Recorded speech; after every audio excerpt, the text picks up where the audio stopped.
Hey, you're looking to buy, sell, or invest real estate? I mean, you could do it yourself or you could get a real estate agent. Well, I got the real estate agent for you. Her name is Diana Guzman. More than 15 years of experience, knowledgeable in Section 8, property management, finance, loan, name it. She probably knows it. She's the lioness when it comes to real estate. Her motto is simple. She doesn't BS. The goal is to get the deal done, and she gets the deal done. And if she can't do it, she has a team and resources that could forward you to somebody who could get it done. Don't waste your time in getting a real estate agent that doesn't work for her commission. Get you someone who's willing to fight for you and represent you in the way you need it. Diana Guzman, the lioness of real estate. Contact her today, 201-233-7773, or email her at dianaguzmansellsnj@gmail.com.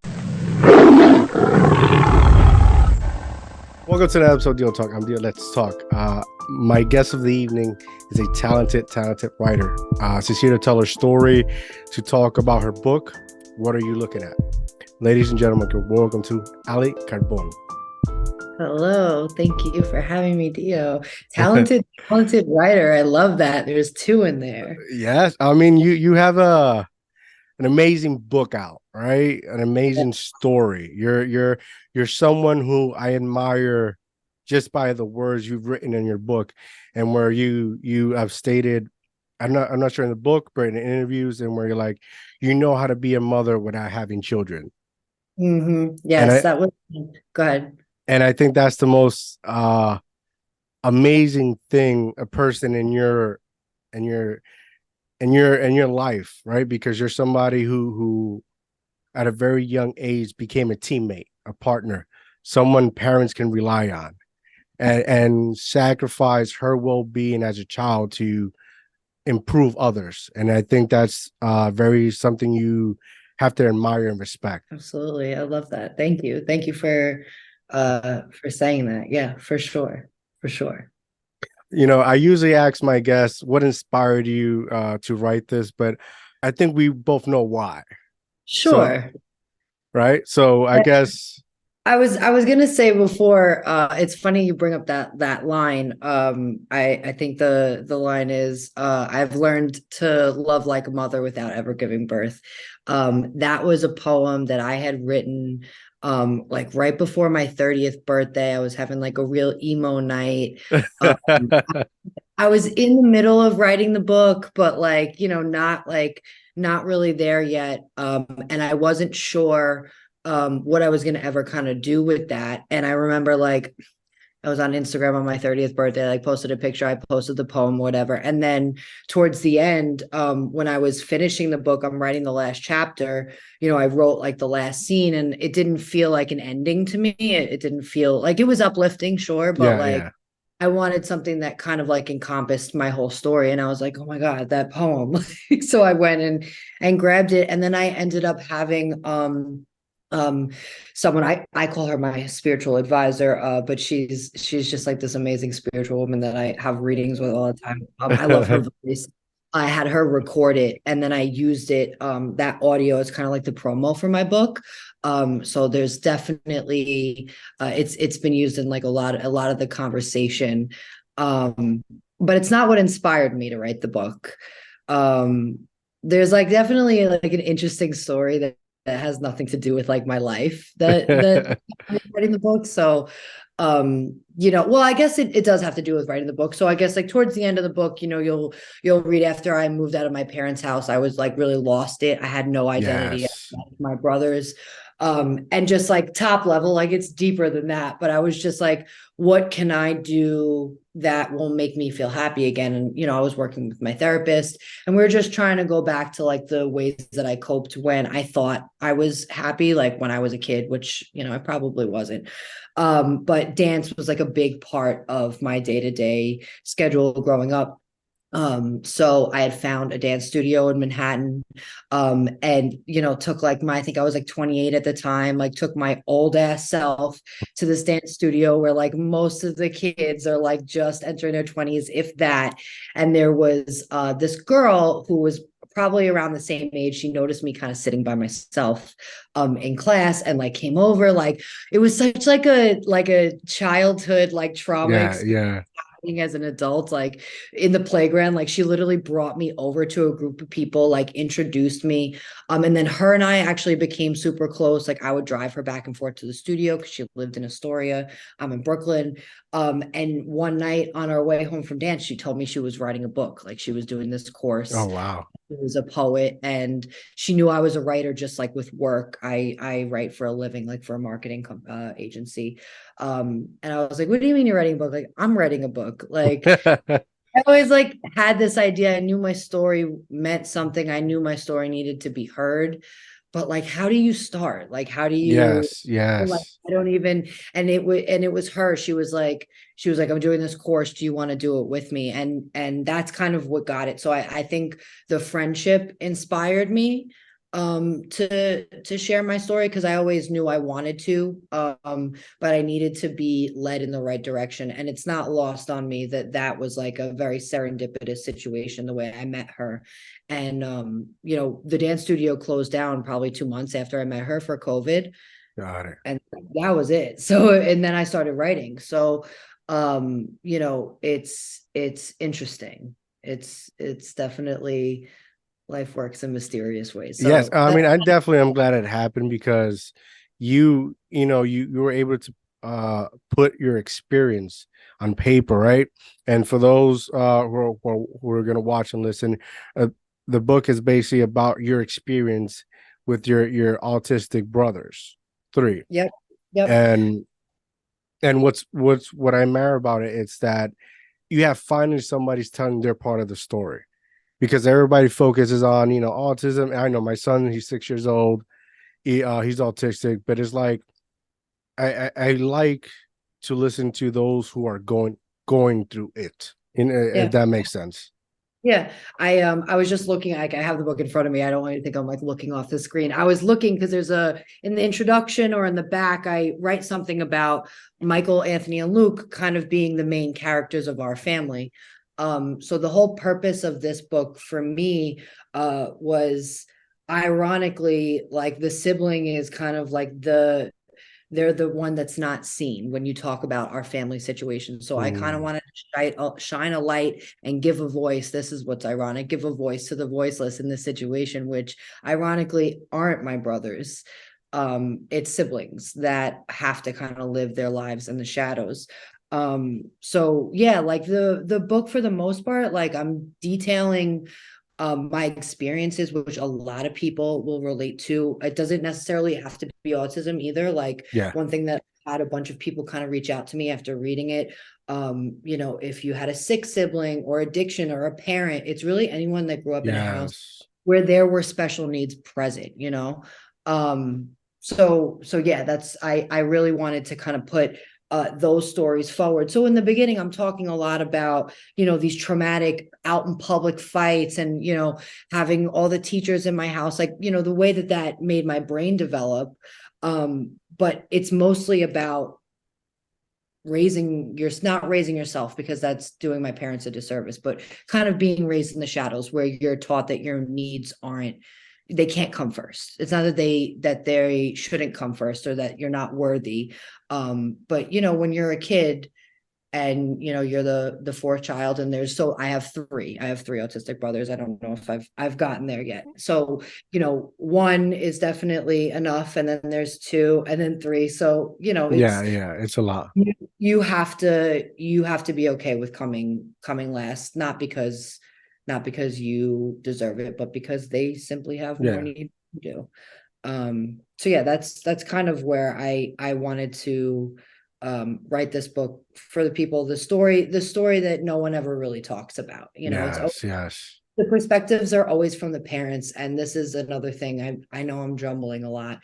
No, no, um no, no. Don't worry. You're hitting the nail. You're hitting the it's nail. a large story, Yeah, it's the life. But I think one thing that people don't really think about is that siblings are the ones that are going to be around with these kids for the majority, mm, the longest yes, amount of time. yes, But we're the perspective that is least often heard.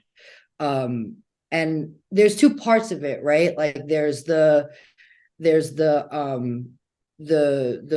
coordination part of it. Like, yeah, I'm going to be responsible for their finances and their healthcare and all that. And if they're not in a group home, that's a whole other situation. But then there's also the social part of it. Like, how do you continue to have your own life when you're responsible for 3 kids that aren't necessarily yours, or any kids that aren't necessary? Yes.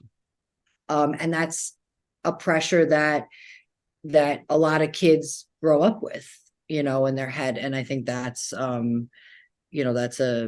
that's definitely a conversation that should be had. Yeah. Was it difficult for you to like because as you write, you got to go into deep thinking and where everything is detailed, every memory.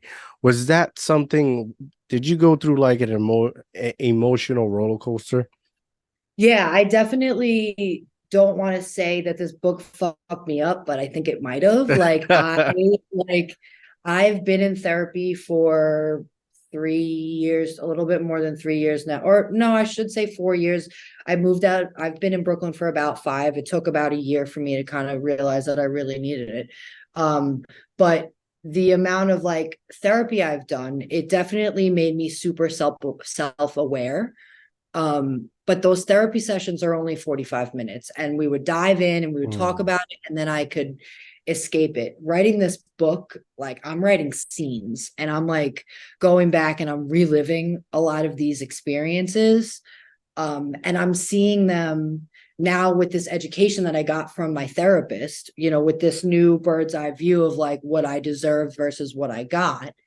And it's like, holy shit, like you're re-experiencing it because I'm sitting there, I'm a writer, I'm smoking weed, I'm trying to like get in the vibe. I'm a 5-year-old again defending my brothers, but now in the back of my head, I also have this Shimmy's voice, my therapist, saying little Ali deserved this. And it's just like a mind fuck. Like No, yeah, it's crazy. It's very cathartic. Like it was a healing experience, but it was also an eye-opening experience. And it made me super passionate for who if you read the book, pretty much the main character is little Ali.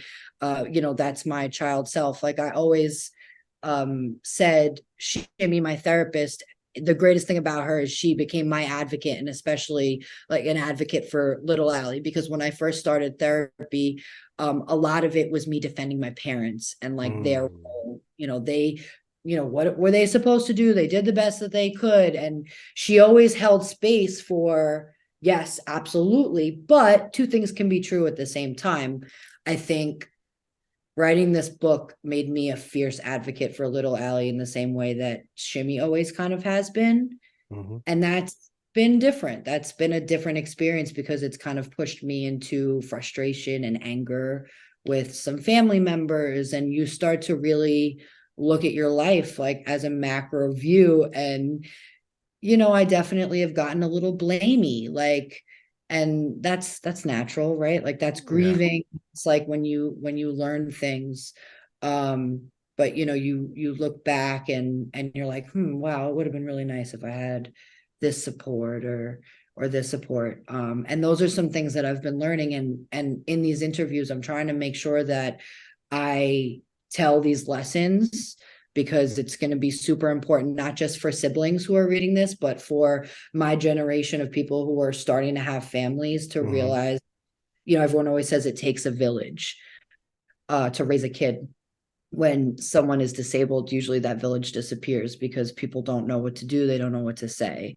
Yeah. Right. Yeah. And I know you probably know this all too well. One thing I really am like trying to drive home with this book is that, like, if you don't know how to help the parent with the disabled kid, if they have another kid, help them. Like, take an interest in them, like do the big brothers, big sisters thing where you make them feel seen, because chances are at home they're not getting the typical attention that a child needs to feel worthy, growing up. And having an adult that has no sense of self and doesn't feel worthy or can't put themselves first is not healthy. It's why we have a lot of adults out there who act like kids in certain relationships or whatever.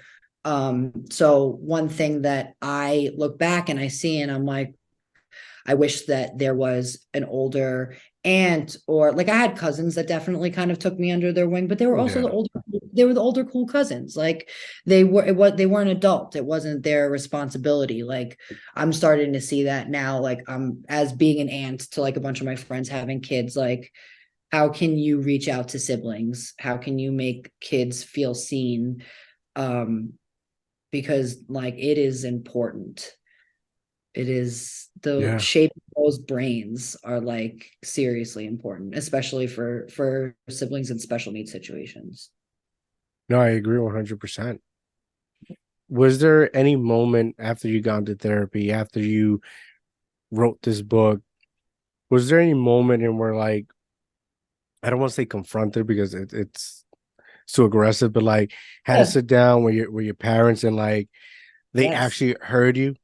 Because that's the thing about parents sometimes, and I'm guilty. We go through so much that we it's like we have, without knowing, we're avoiding conversations Yeah. that are very much needed. Were you able to have that conversation? Yes, and I think I'm super lucky. Like I don't know that a lot of people have this relationship with their parents. And it has to do with personalities, right? But also me and my parents, the way we grew up, it was 3-on-3. So like I've always been very close with them because I always felt like I was a part of the parental unit. So I've never had a hard time telling them how I felt. I just didn't know how I felt until I kind of started Yeah, doing this, yeah. and yes, before the book, like there were times when my therapist and I like were like, all right, I should sit down and like tell them all these things that I'm realizing, like this is why I have so many fucked up relationships, or I keep picking the wrong men, or I'm in this chronic depression loop. Like I want to tell them how I feel, and it was hard because I did not want to give my parents any more pain than they've already experienced. And undoubtedly, hearing that your kid feels like they were collateral damage in the way that they were raised. And it's not even the way that I was raised, it's the life that I was raised in, the home I was Yeah. raised in. That's got to feel helpless. Like I know that my mom probably feels like she had one chance, like one kid to kind of get it right. And it's like, it's hard to hear. And I wanted to make sure that it wasn't going to come out blamey again, like accusatory or like, and every time I sat down to have those conversations, little Ali came out. It was not therapy. Ali was gone. Everything Shimmy told me to say right out the window. And I'm just like blurting like therapy musings, just like my feelings. And my mom took it all. Like she took it all. She fought back to none of it. She apologized profusely and tried to make the changes, and then would go back and talk to my dad, and I would have conversations with my dad. So before the book, we definitely did have these conversations, but me and my mom definitely back and forth. Me writing the book, it definitely changed for my dad. I think that was an eye-opening experience for him to read everything that I was kind of going through in high school, just like things that they would have never realized that was happening under their noses because, everything that was going on in the house. God, And you're gonna make me fucking cry. oh, listen, it's it's hard. it's hard because like I'm a dad, and it's difficult, and I can imagine how you felt and how he felt, and it was it's hard. Yeah. It's hard. If you like, it's going to take me a second to find this. So if you give me a minute, I would like to read the text message he sent me. Um, Yeah, go after ahead. after he read it, it's all right. It's going to take me forever, but he sent me like a big long thing about how, he had no idea, how he wished, that he, could have done X, Y, and Z, but how grateful he was that I found friends that were able to kind of give me. I found my outlets, and just like how proud he was, and just saying how it was just such a eye-opening experience. You know what? I do need to find this because I think also like with you being a dad, like he said. As I finished the book, I found, and I think that I'm reading this with confidence that my dad is a very emotional person. And I think that I wish that more parents were like this, specifically men, for for their daughters. Yeah. So I'm reading this because I want, like it's important. Al, as I finished the book, I found myself starting to shake, which turned into a full-blown, uncontrollable sob. I struggled through the poem, stopping to take off my glasses and bury my face in a paper towel while mom tried to intervene. She wants to talk about why I'm crying uncontrollably, while I just want to finish reading and process my emotions. I muttered to her how proud I am and how I ask her to leave me alone as I finish. I read every word down to the word I will. I can't wait. I can't seem to shake the sobbing for at least 45 minutes, but I do start to realize my emotions were brought on by how unbelievably proud I am of you for being so brave and putting your story to paper in such an impactful way. I also know my tears were for the years of pain you have endured, and I'm sure continue. I think that's what weighs the heaviest. I am so thankful for those who have come to lift you up when you most needed it. Al, did I tell you how proud I am of you? You took me on a journey these last few days. Much of it I knew, but from a much different lens. Seeing your life through your lens was a perspective I'd never considered, and I am truly sorry for that. Ultimately, Al, the one constant I always believed in was you. You are a remarkable woman, brave beyond belief, resilient as fuck. I love you. And then he talks about how he goes crying again. And you when you hear that, you realize like that's where I get my writing from. He has to set the stage in the beginning. But to get that message from him, like we've had a couple conversations since it, like his friends calling him and saying how it impacted them, and he'll reiterate the message to me. He never really had to say much more than that to me, than for me to know like how much it changed him. So I think as my relationship with my parents continues to go back and forth, because it's like this journey we're on together as a sibling and as parents, and as the boys get older, like it's never ending, and it's going to continue to go up and down. I think like as much as there's going to be back and forth with how I feel and them continuing to learn why I feel certain ways, I know that it's a safe space, and I know that they now get it. One thing that I really tried to drive home with them was that as parents, most of you guys got to live your life normally until you had kids. My parents got to experience childhood and friendship and all these things without the trauma of autism in the house. Like I have never experienced the pain that you guys feel. I've never not experienced that. And that's the home, and that's the love, and that's the stress. That's the energy that my brain was molded in, Yeah. And I think that's one thing and that's for all childhood trauma survivors, people who grow up in shitty situations. Like you have to hold space for them and give them a little extra attention, and yourself. You have to give yourself a little extra attention and space if you didn't get to catch it when you were younger, go to therapy. So many people don't have the resources for therapy. Like I'm so lucky that I'm even able to have these conversations with someone who's able to be like, yeah, yikes, you Kind of need, fucked up. exactly. Yeah. Like I can't imagine. So like my biggest goal here is to start like the mental health conversation. Like I know you found me through Instagram. Like I'm definitely like little miss, like to post my selfies, like to be fun and crazy, but like I also like to joke about like my mental health and like be real about like my insecurities, and like a lot of people are out here struggling. Like a lot of people are out here with high functioning depression. Like a lot of people are in pain. Yeah. And we don't talk about it. Like nobody talks about it. And I like when I've gotten so many people reach out to me about how they feel the same, even if they don't have a family member. Maybe it's not even like a special needs conversation. I talk a lot about insecurities and like just feeling alone and physical anxiety, the way that feels. Like hearing people say I go through that too. Like when they say that, I'm like, oh my God, I'm so glad. Like that makes me feel better about writing 300 pages of this, like complaining.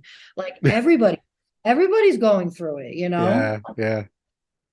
I I know it's not just a fun conversation like, hey, let's all be Debbie Downers together. no, but But it's the way you have them. It's the way it's humor breaks a lot of walls down, and right. it's certainly something that you need. And it's a conversation not based on judgment, but based on trying to understand one another. Yeah. Like Yeah. I'm reading Marco Sorelli's meditation. Mhm. Stoicism, something like that. Can't pronounce the word. And we're like, it's people who endure pain but continue to live life. Not, how do I put it? Not I don't want to say not realize it, but moving on as if nothing is occurring. Like Yeah. he wrote that book, I think 10 years before his death, what he was going through. But a lot of us, like I define myself as I'm somebody who, I very much like you, I would not go back if I had a chance as being a kid. I would not return. Some people, will down that hill and say, hey, I wish I was a kid again. Not me. I would No. not return to that place.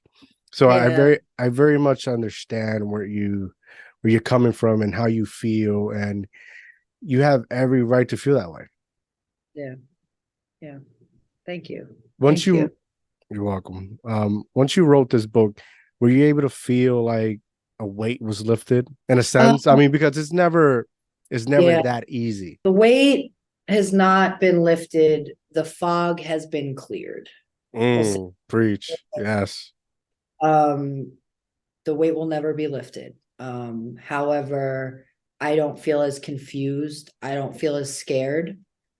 Yeah, I think I also just like the response I've gotten has been healing for me in that I know no matter like what happens tomorrow, like I've made my mark. Like I've had people say, like someone said that one of my aunts had told my mom that my cousin said that he was like finally ready to start therapy. Like Mm, the cousin, I have a very big family. This is a cousin I literally don't even talk to. Like I've had friends, like people from college that like 10 years ago, I probably had one conversation with, like reach out to me and say, like, I was going through the same shit at the same time. We lived a couple doors down. Like, I wish we both knew we could have been there for each other. Like mhm.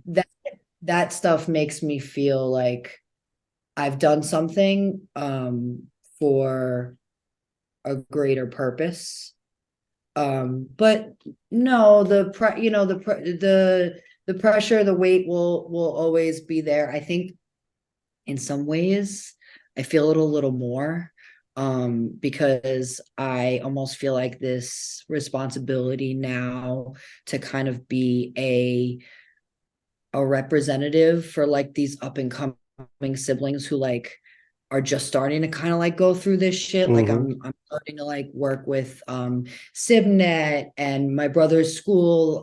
They have like a Sib group that's like the advocacy group. So I definitely like part of me like wants to work harder to get this message out to be a light or a person or a resource or a reference for people going through it.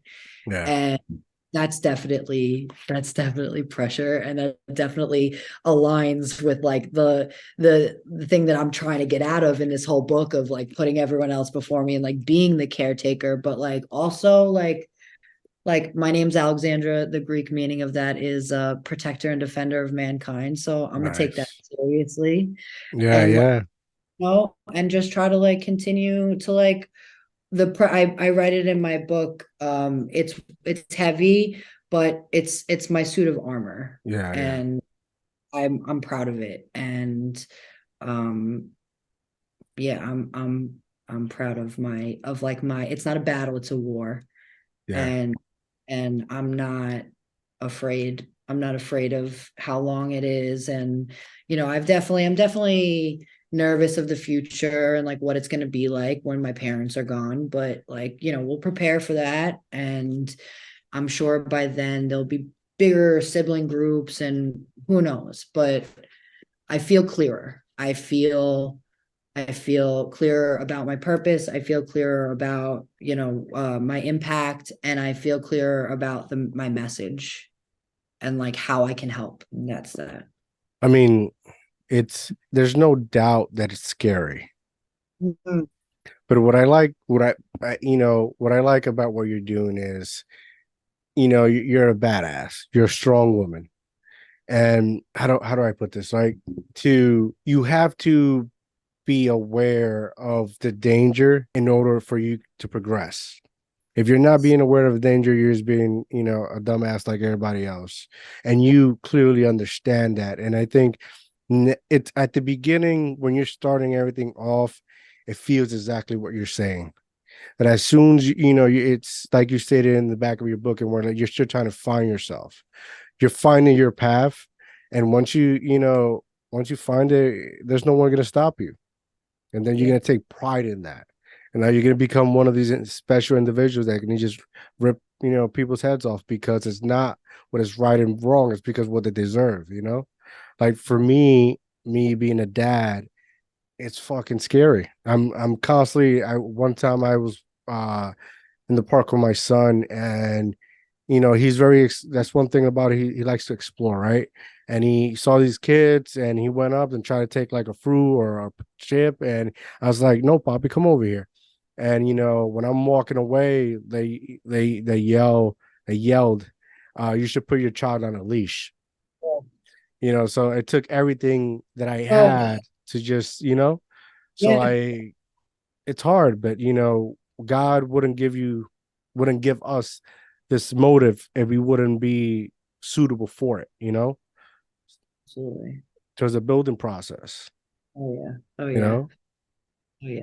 A lot of those experiences growing up. See, the difference with you is you can't talk back to the little kids. You can't fight back, but when it's your sibling and Yeah. you're in your group, like I was always ready to fight. Like, and that's, I realize that now. Like I have like a little like I don't have a temper. I get shaky in tense situations because I feel like I have to be ready to defend, not defend, but Yeah. like, I have to be ready to like pop off, like, and No, educate, yeah. Yeah. in the nastiest way possible, you know? I mean, you have to, because it's like, oh man, it's so frustrating because you got to keep a balance, but yet it's like I do jujitsu, right? I did jujitsu, right?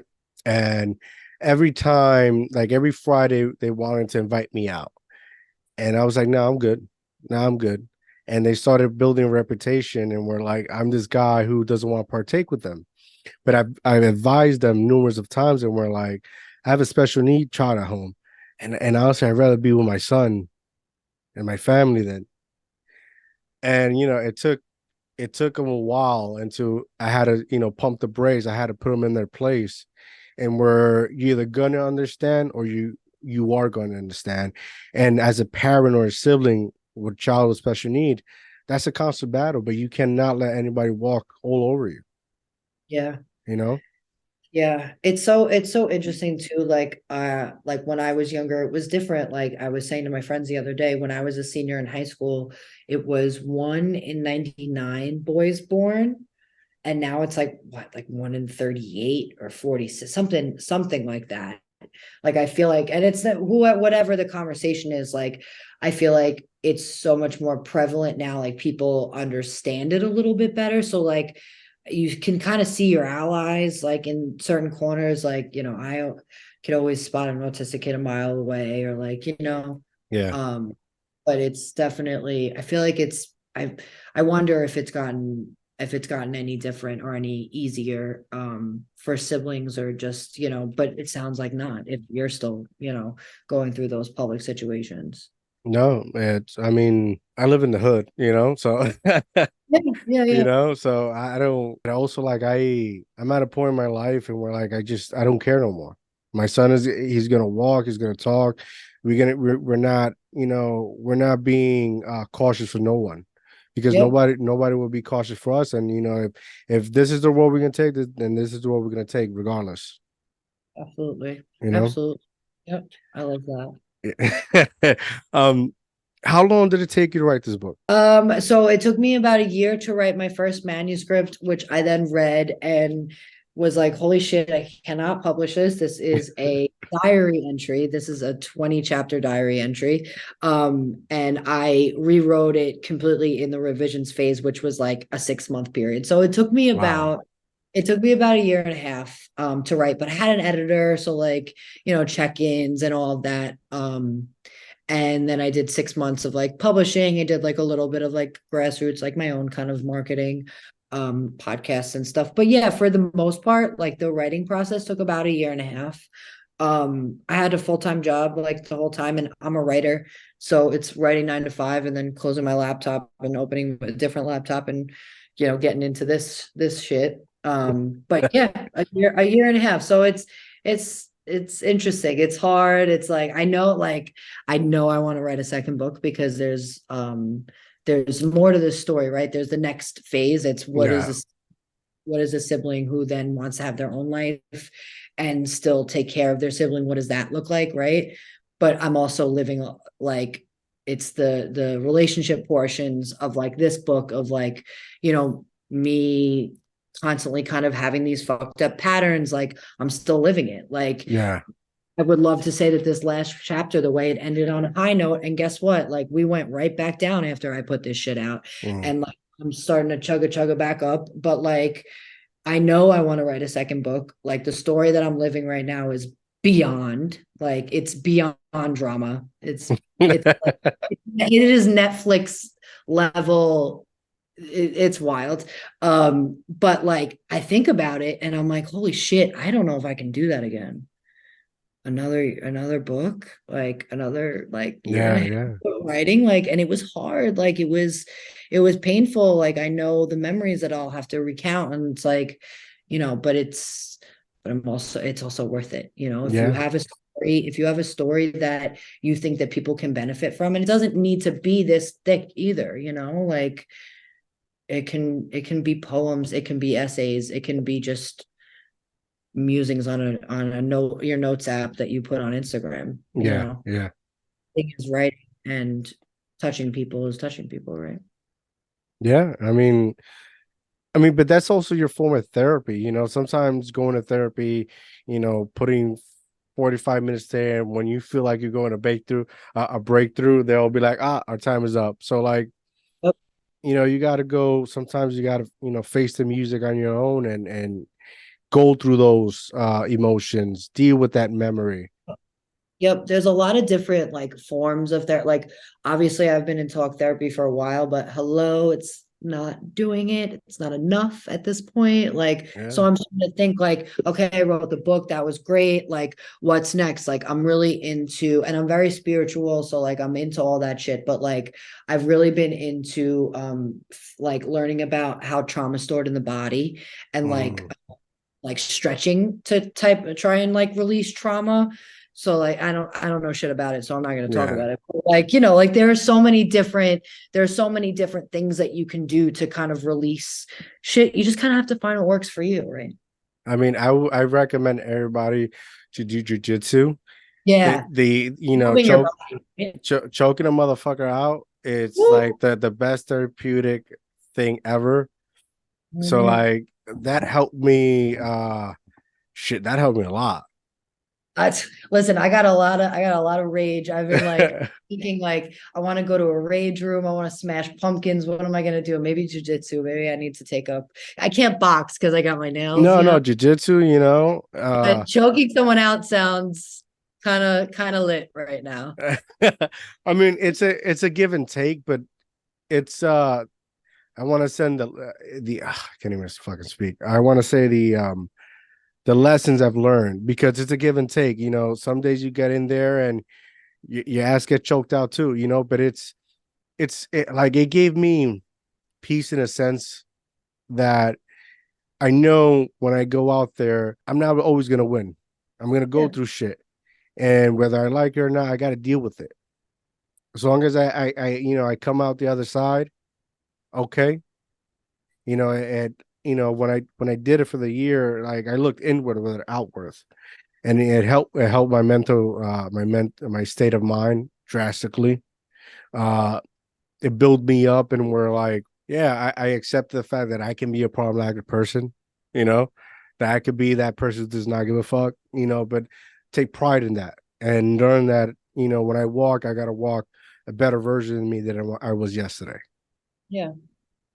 I love that. That's my main thing. Just yeah. Well, yes, try to be a better person yesterday. My thing is I try to be just like a good person. Like I try to it's like so dumb. I just try to be good. Like, but like genuinely, like I try to smile at people all the time and like compliment strangers and like when someone needs something, help them like help people. Like if you see Yeah. someone struggling in the street, offer help. Like I live in New York. Are you in New York? Where are you? New Jersey, Jersey City.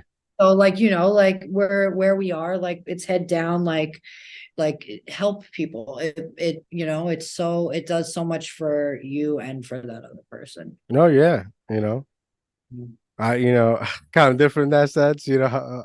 I try to help you in a way, help yourself.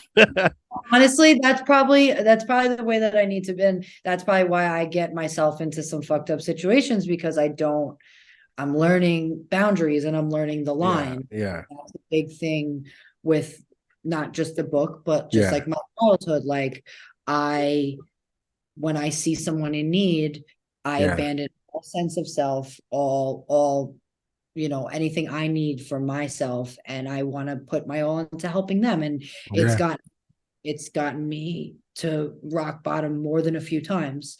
I mean, but Of you can't judge yourself because you've been doing it your whole life to break, course. break that aspect down. Like, it's something you develop with time. And I think you're doing a great job.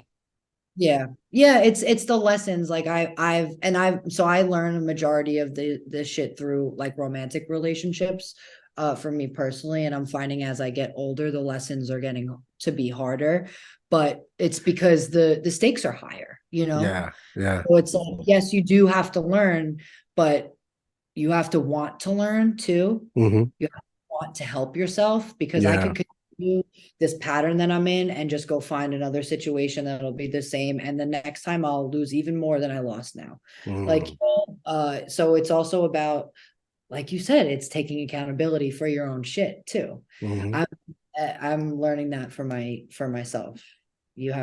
Sometimes you have to let people take accountability as you have to take accountability for your own shit. Yeah, I mean, you know what it's like. I recently learned what the difference between a good person and a kind person. You're Yes. like a kind person will sit there help you, but at the same time, he's opening a can of whoop ass. He's telling you why you shouldn't do this and you should do this rather than a nice person. Just be that, oh yeah, I'm sorry, and they just keep it moving. So like, I see it as like, if you're a kind person, let it rip. So what's next? So what's next on your agenda? Next, what is next? Well, dinner. Dinner is next. It's 7:30 here. No, I think I definitely want to write another book. But like I said, like I'm living it right now. I want to have more for the story. Like what I have is good and definitely will grab you, but like I want to explore more of the sibling experience as we get a little older. Yeah. Um, I am trying to get this message out. I'm trying to get this book out, to have as many one-on-one conversations with people as I can, as many, just impact as many people, make as many people feel seen as possible. That's what's next is trying to push my message for sure. Yeah. I like that. I like that. Um, so before we go, please tell the people where they can find your book, where they can find Yeah. you. So what are you looking at? I have it here. That's me. It's on Amazon. Literally just type in what are you looking at on Amazon in the search bar, it'll come up. You can find me on Instagram, Ali Carbone at Ali Carbone, two eyes. That's one word. And yeah, that's really where I am. I mean, if you Google me, put in Ali Carbone, I'm up there. The Three Brothers, I've went viral before for the story. So like, my stuff will trickle in. But yeah, follow me, DM me. You can email me. Like, that's one thing I love, hearing the way that the book impacted you, or I love hearing your own personal stories. As much as it helps you guys, it also really helps me. So I encourage that, like, flood my DMs. Tell me how you feel about it. If you hate it, if you love it, I want to hear it. So, well, boom, guys, there you have it. Go support her. Go get the book. I'm about to get it right now. Go follow her. DM her. Let her know how you feel. Make sure you're being respectful, because she is a beautiful young lady. So, keep that in mind. Make sure you go to our YouTube channel, DIOTALK TV, like and subscribe. Go follow me on Instagram, Mr. I'm out, guys. Have a good night.